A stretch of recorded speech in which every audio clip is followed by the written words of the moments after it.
So what do they do? What do we? I mean, Games. I mean, it's all about delivering the games, because that's why we're all here. It doesn't matter, and it doesn't matter what box it comes on. I think to anybody who's sitting here, it obviously, if you're a Sony fanboy, Microsoft fanboy, Nintendo fanboy, it matters what that logo says. But it's all about the games, and I think that's where I definitely back up what Jeff said about Nintendo. Yeah. They have got 6 months to bring it. They've got 6 months to dazzle us, to wow us, because I've been playing with the Wii U for a couple of weeks, and it's a fun console with a lot of potential, but I'm not seeing a huge amount of stuff taking advantage of second screen. I mean, most of the time I use the second screen to leave my games room while I'm playing Mario and go take a crap, which is fantastic, but it's where's the innovation? I'm still playing a pseudo 2D Mario. Microsoft and Sony, I mean, they committed gaming atrocities last year with their first-party releases, with the exception of probably Halo and one or two others. Sony's first-party lineup last Christmas, diabolical. Microsoft's not far behind. Everybody's screw Connect, screw the fact that I can get Netflix, screw the fact that I can get Hulu, I can get all that shit streamed into my, and I'm sorry I'm swearing, I get wound up, I can get all that stuff basically streamed into my television now anyway. I want some stellar experiences. It's going to be nice to get another Gears of War and another Killzone, but I want some brand new IP. Last of Us is looking absolutely phenomenal. Where's the new IP? Where's the new spin on Mario, Zelda, and Metroid? Where is the great new Iwata IP from Nintendo?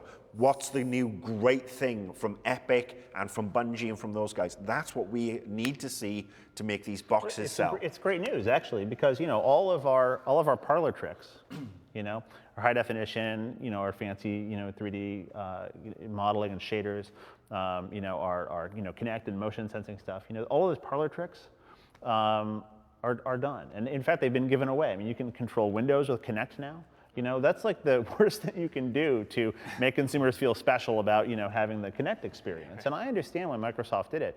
And it represents, again, games win. Games win, because on anything that is digital, the first thing anybody wants to do is play a game.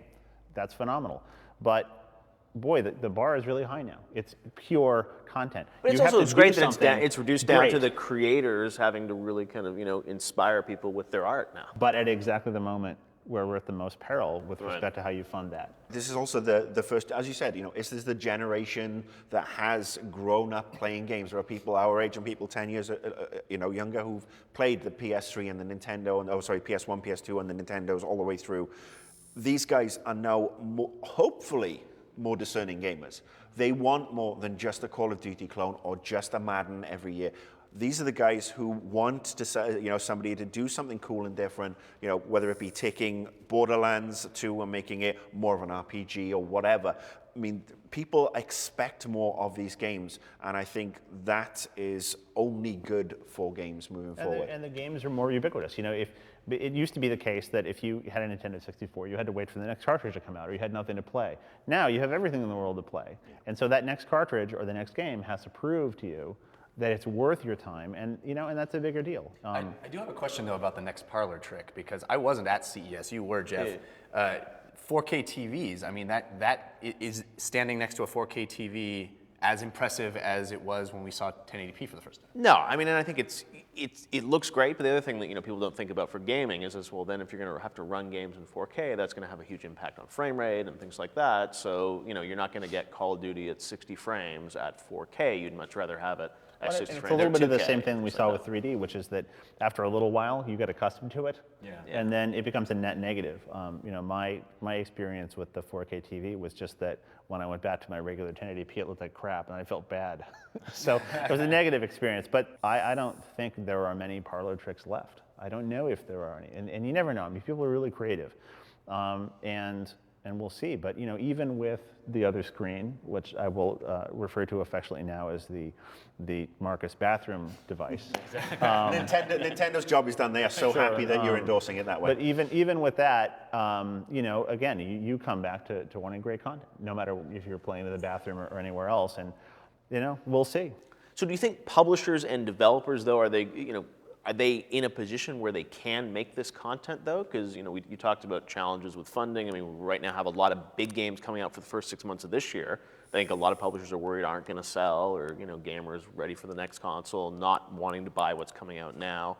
I mean, are publishers going to fund these, $50, $60 million games? We had a great year last year, and a lot of people come out and say, oh, 2012 was a crap year, and we were in the middle of a recession, which we're still trying to fight our way out of. It's been some of the worst years on record for people to spend money, and yet we've still had games like The Walking Dead, like Borderlands, like Dishonored, like Far Cry 3, like Assassin's Creed 3, going back to earlier in the year, Mass Effect, Skyrim the year before that. I mean, we have had a phenomenal 12 months of games, some really cool stuff, very minimal on the new IPs, admittedly, but in March, when we're expecting Sony and Microsoft to come out and announce the new consoles, from March through to the end of August, I think us, everybody sitting on this is going to be having a whale of a time, because there's going to be so many new IPs announced, so many new games. I mean, is 1313 going to be coming out, directly to the new consoles? Watch Dogs. We're going to see more of those titles, and I think that's the thing we can expect, is these new IPs that are going to give us these cool new games that will hopefully challenge the established order of Call of Duty, Madden, Battlefield, because the more we stick with those particular 3 titles, the more the games industry is just going to bury its, put itself, into a corner. And hopefully it'll give us the potential to move deeper into an interactive experience, so that it's not just what am I shooting next, it's how am I dealing with this fictional world in a more interesting, deeper, richer way. And I think that, for me, is the most exciting idea of more technological power in our boxes, because you look at something like Last of Us or Walking Dead, and they're dealing with the player in a way that challenges from an idea standpoint, not just a Twitch standpoint, and not just a sort of next big explosion.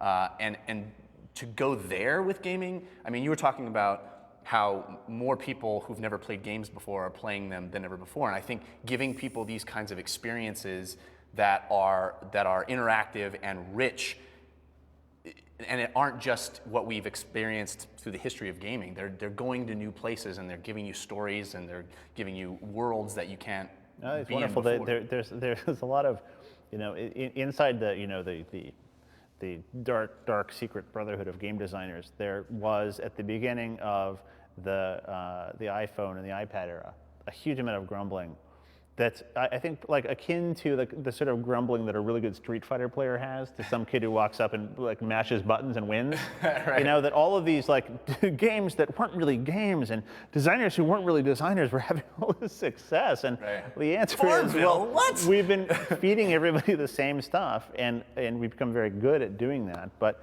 when they're new consumers, they'll accept new things. And so you don't have to have the same exact, kind of first-person controls on a shooter. You can do something crazy, and suddenly the audience is going to be accepting of it. And again, that's really exciting.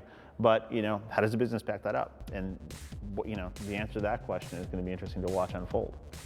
All right, we will find out in the months ahead. It's going to be a big 2013, and we'll be back next Sunday with a new part of the bonus round.